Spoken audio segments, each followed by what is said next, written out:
I'm through. I won't write another novel. Hopeless Romantic will be my last. There's just so much a person can write about love. 34 years of writing about love. That's what I need, to be in love. Kerrigan will be in Alaska tomorrow. Gone off with his geisha on an Alaskan cruise to recover from the writers' conference. The sort of trip you make when you've been round the world 36 times. You're in the twilight of your life. And what's left to you? Ice. Ice and stupping. That's fine. Tonight I'll have dinner with Jeffrey and Martini Olive. Perhaps I'll let him order for me. Of course, if my son decides to marry this girl, everything will change. It won't be just us anymore. No more dynamic duo. I'll have to find a new dinner companion. I'll have to find somebody new with whom to play the pasta game. My son's game. The game Jeffrey created when he was 7 years old. People as pasta. We were watching Mickey Rooney on television in Boys Town when Jeffrey said, "Macaroni." I started to dish up another serving of macaroni, our favorite meal, when he pointed to the TV. "Macaroni," he said. "That kid is a macaroni."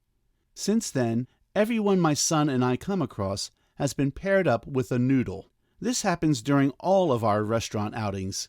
We'll be in the middle of a meal and somebody will walk by, and one of us will name the type of pasta which best matches that person. We've done this for 20 years. Then we'll continue with our meal, business as usual. A good people as pasta call must encapsulate a person's overall effect on the world. You once said in an interview that as a writer you had no opinions and that you had no intention of saying anything whatsoever on any given subject, that you greatly admired philosophers or mathematicians, anyone from the world of ideas, that you yourself had done nothing but notice certain things and interpret what you notice, but that never in a million years had your writing shown any tendency or inclination to enter the world of ideas. You said in this interview that ideas about the world were, strictly speaking, of no value in the practice of literature. Sheer hypocrisy. I've never found anything in any of your books which doesn't express in a completely personal way your view of the world. Even your energy is a view of the world. Your attraction to nuance is a view of the world. Your disinclination to the simple thing is a view of the world. Reading your interview, I finally grasped something unexpected. Your fear of being understood, Mr. Hanley. You cover your tracks. You personally invent protective misunderstandings because you're haunted by the fear of being understood.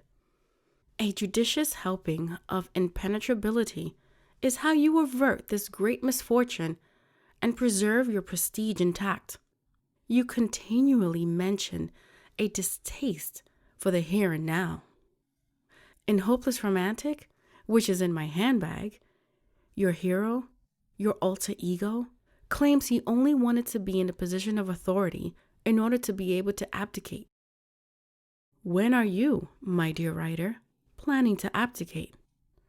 I see no signs of abdication anywhere, not in your flirtatious isolation, and not in those immoderately offhand comments you squeeze out about yourself, and certainly not in your writing. In Hopeless Romantic, you don't for 1 second give up any of the illusions of the human race. If ever a man was far from giving them up, it's you, my poor old thing. It's absurd to feel intimidated by you. Really ridiculous.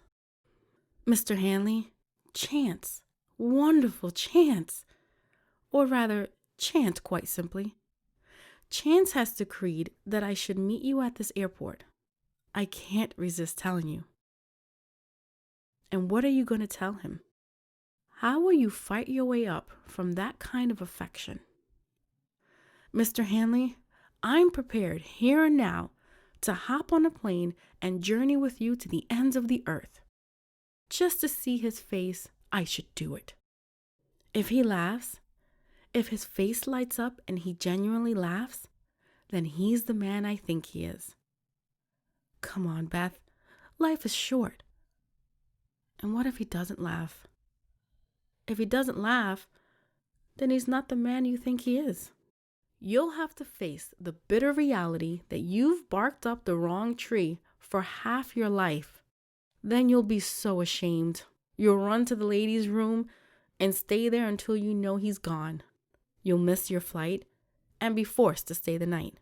Tomorrow, prior to your departure, you'll pay a visit to the cemetery and confess the blunder to your godmother. You'll be forever changed. Your reality, your world, will be rocked.